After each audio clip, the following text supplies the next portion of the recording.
Ya, assalamualaikum warahmatullahi wabarakatuh. Waalaikumsalam warahmatullahi wabarakatuh. Apa kabar bapak-bapak ibu-ibu?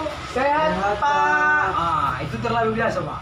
Jadi kalau saya bilang apa kabar, jawaban bapak luar biasa, luar biasa, luar biasa. Oke pak. Oke bu. Oke. Saya tanya lagi.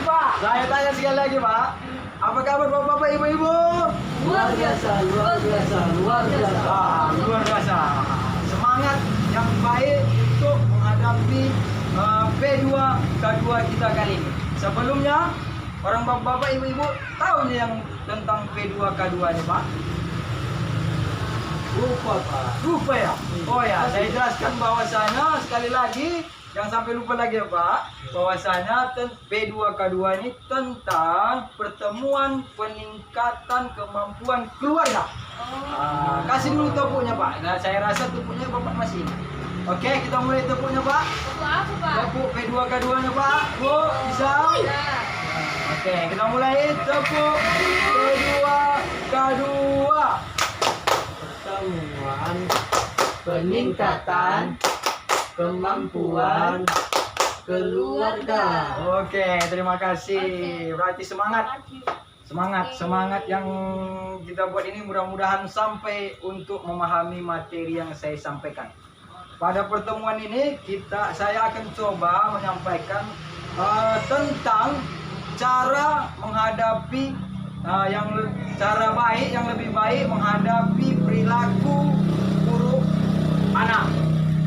Jadi begini Pak, sebelumnya saya tanya dulu kepada bapak-bapak dan ibu-ibu, saat bapak-bapak dulu dan ibu-ibu dulu waktu kecil melakukan kesalahan, kira-kira orang tua bapak sama ibu dulu bagaimana tindakannya Pak? Marahilah Pak. Dikojar lagi kami pakai sapu, pakai lidi. Dikejar pakai sapu, pakai lidi. Ketahuan mandi sungai, kono kojar lah kami pakai sapu itu Pak. Kena kejar. Intinya dipukul ya Pak? Iya. Kan? Orang Pak udah kasih dicubit. Saya dilibas Pak. Itu mungkin pada zaman itu itu berhasil. Pada zaman itu mungkin. Jadi yang mau saya sampaikan, bagaimana perasaan Bapak saat itu? Takutlah Pak. Sakit. Sakit. Sedih. Sedih. Menangis ya Pak. Jadi begitulah Pak. Kondisi seperti dahulu. Jadi begini Pak. Cobalah dulu umpamanya kita buat macam reka adegan bahwasanya memang coba Bapak bayangkan, Bapak buka dulu tangan Bapak macam menampung seperti begini Pak. Bapak Ibu. Untuk apa? Supaya saya apakan penafsirannya. Tak perlu di atas Pak, di bawah saja. Ya, seperti begini Pak. Coba Bapak, ini tangan Bapak saya diisi pasir masing-masing. Diisi masing pasir. Itu udah pasir. Coba genggam Pak. Coba genggam Bu. Ya. Coba genggam. Apa yang dirasakan Pak? Tak ada pasir ya Pak. Masukkan pasir Pak. Dibayangkan Pak. Dibayangkan. Masukkan pasir Pak. Jatuhlah pasirnya Pak. Apa Pak? Jatuhlah pasirnya. Jatuh. Ibu, seperti itu bayangan kita kan Pak? Pasir itu semakin awak gonggam semakin Jatuh. semakin Hilang. semakin jatuh. Jadi begini Pak, prinsipnya seperti itu. Contoh bomnya, ibaratkan pasir itu anak, dan tangan yang menggenggam itu ibaratkan tingkah kita terhadap anak. Jadi kalau kita semakin keras, maka itu anak tuh kebaikan yang di dalam yang dimiliki anak itu kebaikan yang pasir itu silakan. Itu ibaratkan pasir itu kebaikan anak itu semakin kita keras, semakin pasir itu semakin jatuh, ibarat semakin kebaikan anak itu hilang. Makin kuras makin hilang atau kebaikan anak. Jadi Pak, kesimpulannya seperti yang Bapak praktikkan lagi seperti penafsiran yang saya buat, bahwasanya memang kekerasan itu tidak menyelesaikan masalah.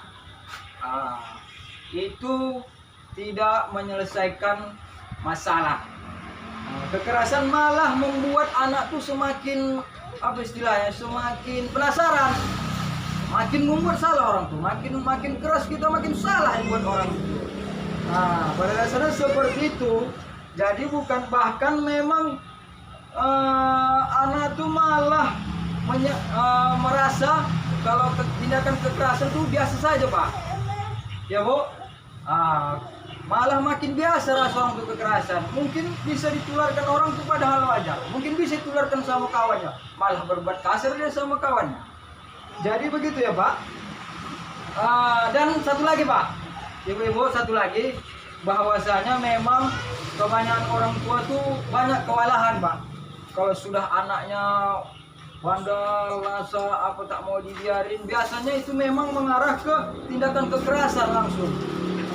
Biasanya pernah mengalami anak rewel, nangis-nangis, jadi tindakan kita langsung mencubit, menjewer, memukul pada lebih keras. Padahal itu nggak ada membawa kebaikan, malah menimbulkan dampak negatif untuk anak itu tersebut.